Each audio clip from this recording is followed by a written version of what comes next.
Hey guys, welcome to the second episode of You're Worried About the Wrong Things. This time we're going to be talking about target audiences, how to find yours, and why they're so important. So, just an FYI before we get into this, social media is not your friend. Social media should not be where your customers are being led to. Everything that you do should lead back to your website. That's your base, that's your foundation. Social media can be gone tomorrow. We've already experienced like a weird shutdown with Instagram before, and then Facebook got affected, and a lot of you couldn't do anything. That's where your business lived. As long as you have a website that people can go to, someone can Google and find you, you're on the right track. Moving on. It's important to have a target audience so that the content you build speaks to them. Speaking to that target audience will eventually give you a return on your investment. Whether you're investing in advertising, your website, your products, you want to make a profit. You want to make that money back and then some. Speaking to that specific person will get you that. Okay? Not speaking to that specific person, you're wasting coins basically. And we don't like that. We ain't out here. We ain't got money to spare y'all. I don't know about you, but I don't. Okay. A lot of people are focused on building content and increasing their follower count, and they don't have a target audience built in yet. So, touching back on my last episode, we talked about marketing plans and business plans. Part of those plans is defining your target audience. I know a lot of you are already in business, already kind of got your foot in the door. So as you're building this business plan or these marketing plans out, I'm just helping you kind of gain more clarity on what it takes to build each section of this plan.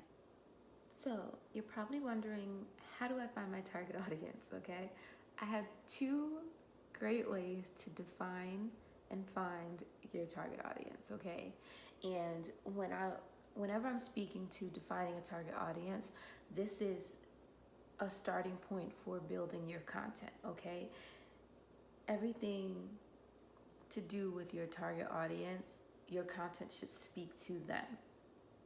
Okay, so the first thing that I'm going to cover is that your product or service should solve a problem for your potential customers.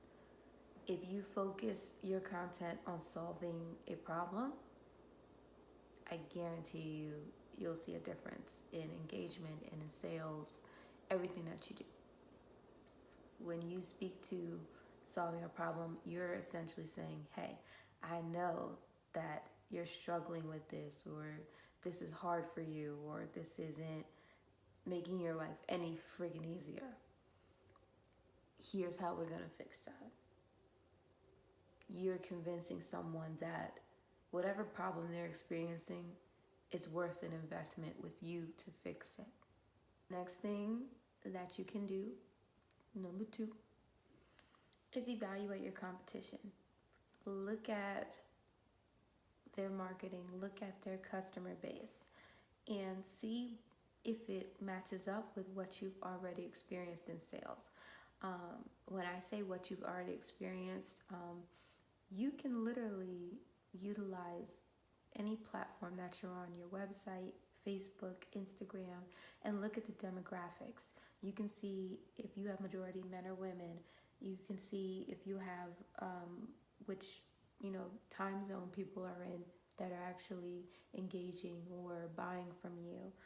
You can kind of dig into those analytics and see who's already interested in engaging.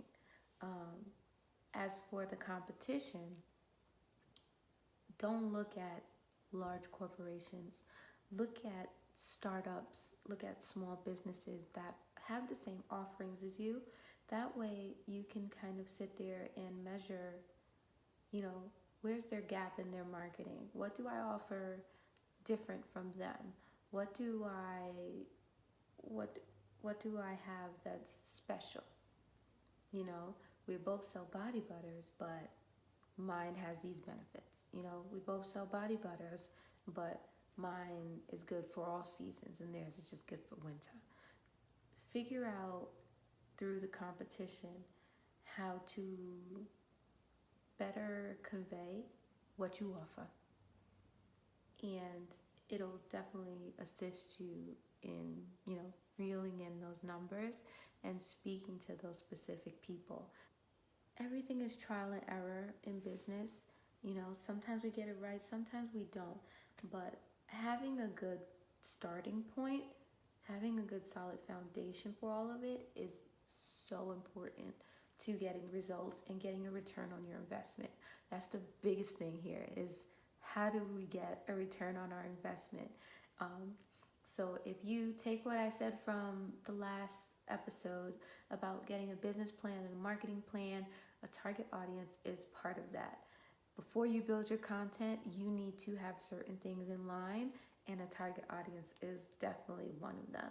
So I'm hoping that you take all this information and use it to further define your target audience or begin to do that. Thanks so much for joining me this time for this second episode. This is so bomb. And I've been receiving so much love and support for this. And I'm just happy that I can help, using my experience and my knowledge to kind of get everybody on the right foot. And again, if you can't do it yourself, you can always call me. Okay?